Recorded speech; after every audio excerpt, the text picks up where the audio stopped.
Hey guys, it's Courtney. Today's video is part of the C.A.S.E the Creator collaboration hop, and my inspiration is from the Little Paper Tree, and this is a project done by Emily Hessler, who is extremely talented, and she did some alcohol marker coloring on colored cardstock. So we're going to try that today, and I'm going to be using the Lush Greenery stamp set by Pink Fresh Studio, and I have a piece of sour apple cardstock, and this is by MFT. I'm going to bring out my Misty because this is a larger image. I'm going to start by stamping this with Fade Out ink by Ink on 3. As long as you use a lighter color ink, it really doesn't matter what color you use here, but this was just sitting on my desk. I did stamp this twice just to allow you guys to see it a little bit better on camera. Flipped my card panel around 180 degrees, and then I stamped this 2 more times, so I have this on the top and bottom of my card panel. Next, we're going to move on to the coloring, and I'm just going to be using basically a whole bunch of green combinations. Now, this cardstock is obviously not meant for Copic coloring or alcohol marker coloring. It's not very smooth. I did kind of go through my stash to try to find a colored cardstock that is smoother than others, I should say.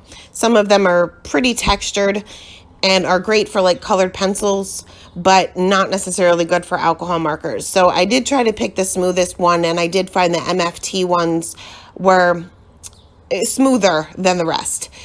But I am going directly in with my darkest color. Typically, I start off with my lightest color to get the paper saturated. That way my colors kind of blend together a little bit easier, and also to map out my darkest areas.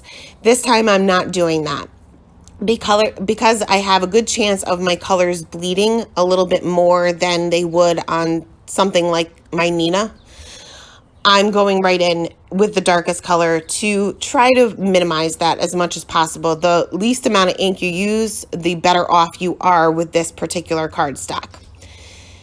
So I'm just kind of going around and coloring all of the same leaves with the same color combinations. You'll just see that I'm just going to be grabbing a whole bunch of greens here.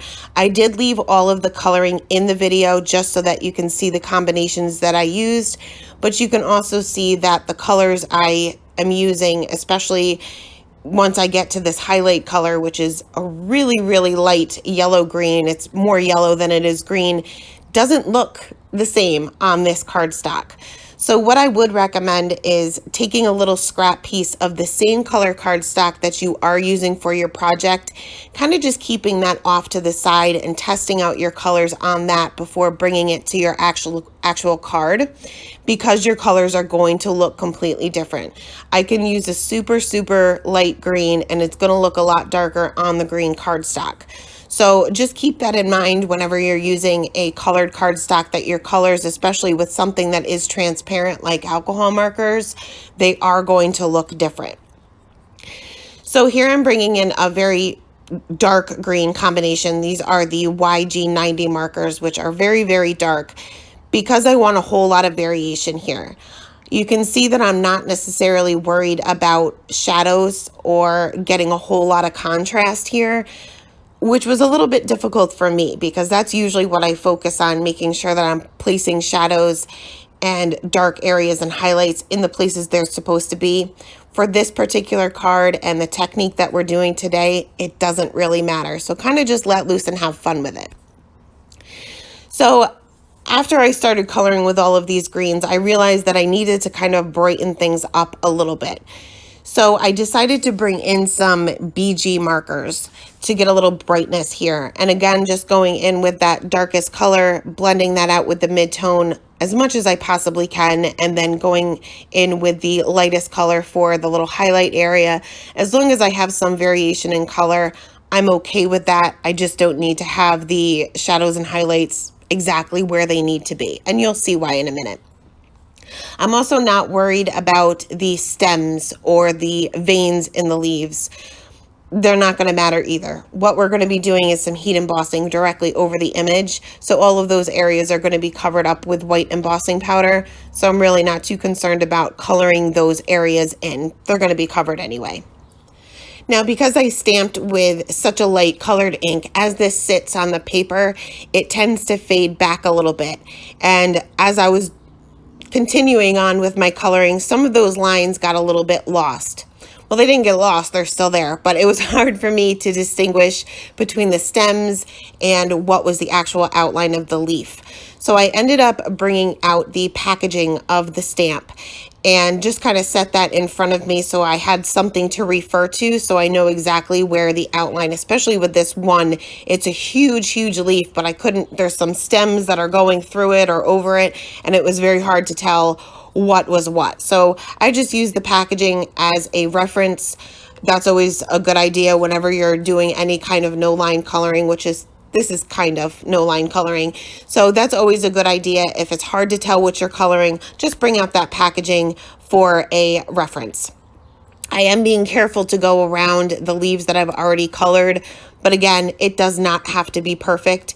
It's actually not supposed to be perfect. You can kind of see that I just have a whole lot of blobbies, kind of a blobby look right now, but don't worry, just keep going with it. It'll look completely different in the end. So I'm just finishing up my coloring here, kind of going back to certain areas and fixing up any areas that I may have missed. And then I'm going to use the same color combinations for the same image on the other side, but I will not show you the coloring because it was exactly the same. So once all of the coloring was done, you'll see that we almost kind of have a watercolor-y look to it. It's definitely not as smooth as Copic coloring usually is, but we're going to go ahead and finish this card off here by heat embossing, and you can certainly use it that way and it's still very, very pretty. But you can see that I left my stamp in my MISTI. I left it in the same position as it was before. Going to place my cardstock back into my MISTI, treat that with my anti-static tool, and then stamp my images both times with Versamark ink. Now, I just re-inked my Versamark pad, and apparently I either didn't let it sit long enough or I added way too much. And I don't know whether you guys can see it on camera, but on that first stamp, or the first time I stamped it, on the very top leaf, it was a little bit runny, kind of. It was too much ink, basically. So I was going to just sprinkle on my white embossing powder and kind of move some of that around with a dry paintbrush before heat setting it. But the problem with Versamark is it's also a watermark ink. So you don't necessarily need to use it for heat embossing. You can use it for like a watermark look, especially on colored cardstock, which we are working on. So even if I brushed away the excess embossing powder, I'm still going to have that watermark look. So I decided to add a little bit more and just go with it. It is what it is. It's a mistake, but it's a handmade card, so there's always going to be a mistake. None of them are perfect, and that's what makes it special. So I'm going with it. So I made sure my heat gun was really heated up before bringing it to the cardstock to minimize any warping, because this is a whole lot of heat that we're adding here. And I did notice that I didn't get a great impression on that one edge of my card there because I used my MISTI and Versamark ink, which I can't see, so I didn't know I didn't get a great impression until the end. I'm just using an Emboss It pen by Ranger to kind of fill in the outline of those remaining leaves, and then I'll go ahead and heat set that again, sprinkle on a little bit more embossing powder. The line is going to be, again, not perfectly matched with the stamped image itself, but again, handmade, not supposed to be perfect. So once all of that was heat set, I'm going to go ahead and add my sentiment, and I'm going to be taking 2 of the sentiments from that same stamp set, treating my cardstock once again with the anti-static tool just to make sure that I didn't leave any fingerprints behind. Again, I'm going to bring in the embossing ink by Simon Says Stamp at this point because I don't want to make the same mistake twice. Going to stamp that right into the center of my card panel there. Again, sprinkle on some more embossing powder, heat up my heat tool, and bring that to the paper. I'm going to be using some wet glue here, Tombow Mono Multi Glue, to adhere this to an A2 size note card. Now, I do have some warping, so you'll just want to make sure that you're applying pressure on all 4 corners and all 4 sides and make sure that this lays flat while that glue dries. This glue dries pretty quickly, but sometimes my edges start to come up if the paper is warped. I had a lot of blank space here, which I'm fine with because I love clean and simple cards, but to kind of fill in some of those areas, I am going to use some embellishments from Trinity Stamps and some glossy accents just to kind of scatter those around my sentiment. And that is it. That is the card for today. Thank you guys so much for stopping by. I will link the Little Paper Trees YouTube channel and Instagram below, as well as Emily Hessler's information as well. Thanks for stopping by, guys. Have a great day. Bye.